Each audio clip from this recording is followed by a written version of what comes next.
Hello नमस्कार, मैं सोनू कुमार स्वागत करते हैं आपको अपने परिवार प्रेरणा क्लासेस में।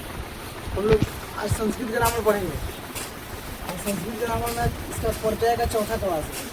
तीसरा इन दो क्लास आपको वीडियो अपलोड कर दिया गया है यूट्यूब पर, और आज चौथा क्लास है। इसमें द्वित प्रत्यय का 7वां पेज है। अन्य प्रत्यय क्या है?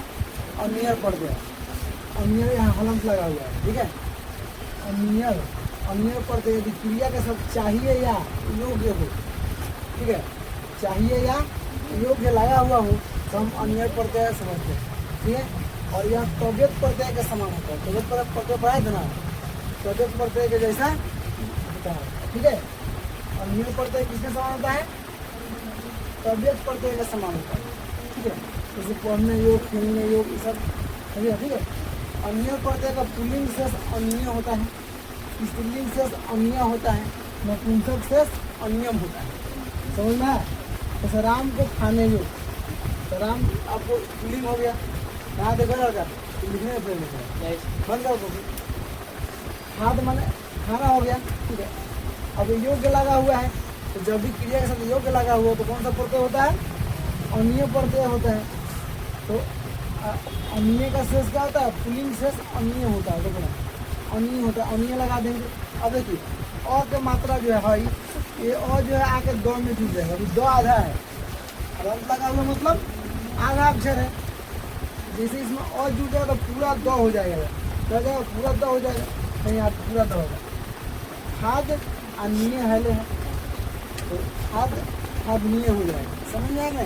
या जैसे ही अ की मात्रा इसे अ जुड़ जाएगा ना तो पूरा द हो गया। तो हलंत लगा मतलब अक्षरा था, इसमें अ जुड़ गया मतलब पूरा हो गया, खाद हो गया, और नीय जोड़ देंगे, खाद नीय। समझ में आया? अब सीता को खाने योग्य, सीता को खाने योग्य। अब देखिए खाने का खाद हो गया, और जब पुल्लिंग है तो अन्य प्रत्यय होगा। अन्य प्रत्यय है तो अन्य प्रत्यय का पुल्लिंग स्त्रीलिंग है, सीता स्त्रीलिंग ना हो गई, तो स्त्रीलिंग का योग लगा हुआ है तो अन्य प्रत्यय होगा। अब अन्य प्रत्यय का अन्य प्रत्यय होगा, क्या होगा? अन्य प्रत्यय, अन्य लिखना है, अन्य प्रत्यय। कौन सा प्रत्यय होगा? अन्य प्रत्यय, ठीक है ना। अन्य प्रत्यय का शेष क्या होता है? अब अन्य प्रत्यय का शेष स्त्रीलिंग शेष क्या होता है? अन्य होता है। तो अन्य इसमें जोड़ देंगे खाद में, तो अ का मात्रा फिर इसमें जाकर जुड़ जाएगा, इसमें द में, तो ये द पूरा हो जाएगा, तो खाद निया हो जाएगा। समझ में आया? अब फल खाने योग, अब फिर खाना का खाद हो गया। और जब भी यहाँ पे क्या लगा? योग लगा हुआ मतलब अन्य प्रत्यय। अब अन्य प्रत्यय का शेष क्या होगा? नपुंसक शेष क्या होता है? नपुंसक शेष क्या गया? नपुंसक शेष अनियम होता है। तो इसमें अनियम जोड़ देंगे, क्या जोड़ देंगे? अनियम जोड़ देंगे। यहाँ हलंत लगा हुआ, यहाँ पर हलंत लगा लीजिए। अब अनियम जोड़ देंगे तो यहाँ पर और यहाँ पर जुड़ जाएगा, और यहाँ जुड़ गया तो अब दो यहाँ पर पूरा हो जाएगा। अब खाद नियम हो जाएगा। समझ में आया क्या हो गया? चल रहा हो समझा रहा था, यहाँ बोर्ड पर जाना तो डालेगा फिर मेरा तुम। अब आगे है वस्तु पढ़ दिया। आप देखो अब को आप ऐसे लिखते हैं, ऐसे कर लेना है, ऐसे हल्का ऐसे लगाना है। पहले ऐसे क तो संयुक्त ऐसे लिखा जाता था, अब ऐसे लिखा जाता है मॉडर्न स्टाइल में, ठीक है। पहले ऐसे लिखा जाता है। समझ में आ गया? क्या हो गया? तत्वतु पढ़ते हैं, तत्वतु पढ़ते हैं। अब पहला नियम क्या है? तो तत्वतु प्रत्यय का प्रयोग भूतकालीन का अर्थ में किया, भूतकाल के अर्थ में किया जाता है। खाते पीवल किया है, गया है, खाया है, इस तरह। अब तत्वतु प्रत्यय का पुल्लिंग से तवान होता है, स्त्रीलिंग से तवती होता है, और नपुंसक से तवत होता है। शेष जरूर याद रखना है, शेष नहीं याद रखें तो प्रत्यय नहीं बना पाएंगे। तो तत्वतु प्रत्यय में धातु का अंत में इसमें भी हर शिकार का प्रयोग होगा, ठीक है। यदि धातु के अंतिम अक्षर म या न हो तो उसका लोप हो जाता है, मतलब उसको हटा देते हैं। क्या करते हैं? हटा देते हैं, ठीक है। और हर शिकार का प्रयोग नहीं करते हैं। इसको ध्यान देखिए, पट है तो पट है, अब यहाँ कर्तवती पढ़ते हैं, पुलिंग है, तो पुलिंग के लिए क्या लाना है, तवान लाना है, तवान, ये तवान जोड़ देंगे। अब देखो यहाँ पे अगर धातु को हमको हर शिकार लगाना है तो पट में हर शिकार लगाएंगे ना, तो जैसे ही हर शिकार लगाएंगे ये पूरा हो जाएगा। अभी फ आधा है, हर शिकार लगाने के बाद फ आपको पूरा हो जाएगा, तो पट्टी पे वहाँ आया समझिए। अब जैसे स्त्रीलिंग में लिख धातु है, लिख क्या किसके लिए है,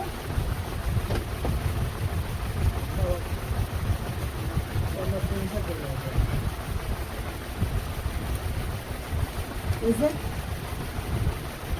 लिख है, ठीक है। अब नपुंसक के लिए है, तो नपुंसक के लिए तवत लाना है, करना है तवत लाना है, तो तवत हो जाएगा। धातु को अंत में हर शिकार लगाना तो लिखितवत आया समझिए। अब गम धातु है, गम धातु है, कटवतु पढ़ते हैं, पुलिंग के लिए है। अब देखिए यहाँ पे गम है तो म को क्या करना है, म न रहे तो उसको हटा देना है, तो म को हटा दिए यहाँ पे सीधा। क्या करना है, जब म को जब हटाएंगे तो हर शिकार इसमें नहीं लगाना है, सीधा हो जाएगा, म हट गया यहाँ पे। अच्छा ये तो तमान है, तमान है, ठीक है। अब हम है जैसे स्त्री के लिए है, तो स्त्री के लिए क्या लाना है, तवती लाना है, क्या लाना है, तवती लाना है। तवती यहाँ पे लाएंगे, बोलिए, तो म भी एक भी न है तो न को हटा देंगे, इसमें तवती जुड़ जाएगा, तवती हो जाएगा, समझ में आया। आगे देखिए कतव पढ़ते हैं, ठीक है। अगला पढ़ते कतव पढ़ते हैं, इसको हम ऐसे भी लिख सकते हैं, आधा क और फिर पूरा त, इसको ऐसे लिखते हैं, पुराने समय में लोग ऐसे लिखते थे। तो पहला नियम क्या है, तो कतव प्रत्यय का प्रयोग भूतकालिक कर्मवाच में होता है, ठीक है। तो वाच था कर्तरी वाच, कर्मवाच, भाववाच, तीन को वाच होता है, ठीक है। वाच मतलब अंग्रेजी में आप लोग पढ़ते हैं voice, active voice, passive voice. अंग्रेजी में क्या होता है, दो एक्टिव वॉइस और पैसिव वॉइस, और इसमें संस्कृत में वो होता है कर्तरी वाच, कर्मवाच, भाववाच, तीन वाच होता है। तो वही कतव प्रत्यय का भूतकालिक क्रिया मतलब पास्ट टेंस में कर्मवाच में होता है, ठीक है, कर्मवाच में, ठीक है। यदि धातु के साथ गया लगा हुआ है, गया लगा हुआ है, जब गया लगा हुआ है तो क्या करेंगे हम लोग, तो यह समझे कि वो कतव प्रत्यय है, समझे कि नहीं। पहला बात कि भूतकाल में होगा, तो गया भी भूतकाल में ही होता है, तो गया लगा हुआ है मतलब तो क्या है, कतव प्रत्यय है। कतव प्रत्यय का पुल्लिंग से त होता है, स्त्रीलिंग से ता होता है, और नपुंसक से नपुंसक लिंग लगा सकते हैं, नपुंसक लिंग से क्या होता है, तम होता है, क्या होता है, तम होता है। कतव प्रत्यय का प्रयोग करते समय धातु के अंत में हर्षिकार का प्रयोग होता है। जो भी वर्ब होगा, धातु होगा, क्रिया होगा, उसके अंत में क्या लगाना है, हर्षिकार का प्रयोग करना है।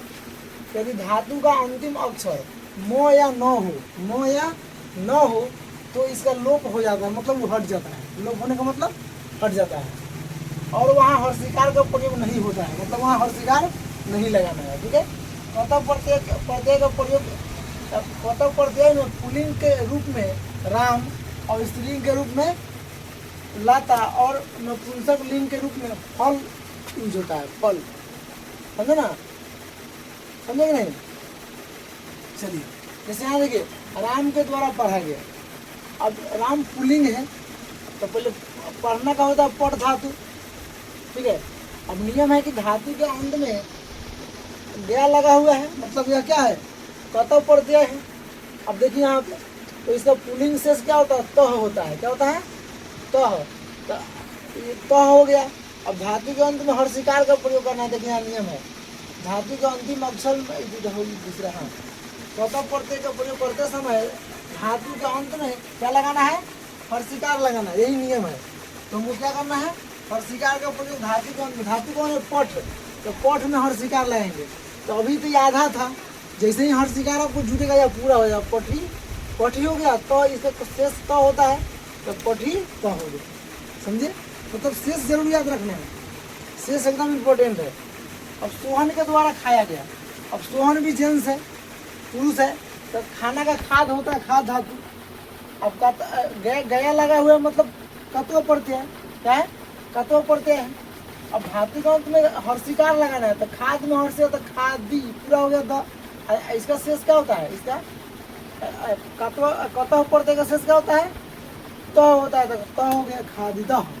समझ में आ गया? उसी तरह नमस्कार किया गया, नमस्कार करने का नम होता है, नम धातु।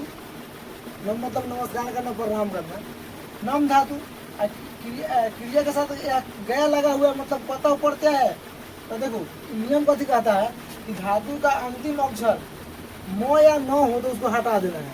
तो लास्ट में म है तो उसको हटा दीजिए। इसका शेष लिख लीजिए, राम सीधे इसका शेष आप तह लगाएंगे तो ग में तह तो गतः, ऐसा समझिए। उसी तरह यहाँ देखिए खेला गया, अब स्त्री के लिए कहा जा रहा है, तो खेलने का खेल धातु होता है, क्रीट धातु। तो खेलना का खेल धातु हो गया। अब धातु का अंत में हर शिकार लगा देना है। अब कतः प्रत्यय का स्त्री शेष क्या होता है? देखिए यहाँ पे स्त्रीलिंग शेष ता होता है। तो खेल में ता तक खेलिता हो जाएगा। समझ में आया? अब जाया गया, अब पुरुष के लिए कहा जा रहा है, तो जाने का गम धातु होता है, गम धातु। अब गया लगा हुआ तो कतः प्रत्यय हुआ, इसका शेष त हो गया जेंट्स के लिए, और पुरुष के लिए शेष क्या होता है? त होता है। अब मो है तो मो को हटा देना है, तो मो हट गया तो ग में तो हटा, क्या हो गया? तो समझ में आया कि नहीं? अब हंसा गया, स्त्री के द्वारा कहा जा रहा है, हंसना का हंस धातु होता है, ठीक है। अब गया लगा है तो कतः प्रत्यय है, क्या? अब देखिए स्त्री के लिए ता लगता है, देखिए स्त्रीलिंग शेष क्या होता है? ता होता है। शेष जरूर याद रखेंगे, प्रत्यय है, ठीक है। शेष और पहचान दो चीज आपको याद करना है, ठीक है। अब यहाँ देखिए, अब हर्षिकार लगाना है धातु के अंत में, तो हसी, अब सौ पूरा हो गया। ध्यान देना है, देखिए यहाँ पर सौ आधा है। जैसे ही इसमें आपको क्या करते हैं, उसको स्वर जुटेगा तो वो अक्षर पूरा हो जाता है। कोई भी अक्षर में स्वर आ जाएगा तो अक्षर आपको पूरा हो जाता है। हसीता, क्या हो गया? हसीता। कोई दिक्कत परेशानी? ठीक है। अब इस तरह आपका जो है प्रत्यय का, इसमें कौन सा प्रत्यय? तो पहले कृत प्रत्यय था, उसका नौ को खत्म हो गया। अब उसमें एक और है, तब तद्धित प्रत्यय, उसके बाद स्त्री प्रत्यय। इस तरह स्त्री प्रत्यय का चौथा क्लास आपका आज खत्म हुआ। अब आपको अच्छा लगे तो लाइक कीजिए, सब्सक्राइब कीजिए।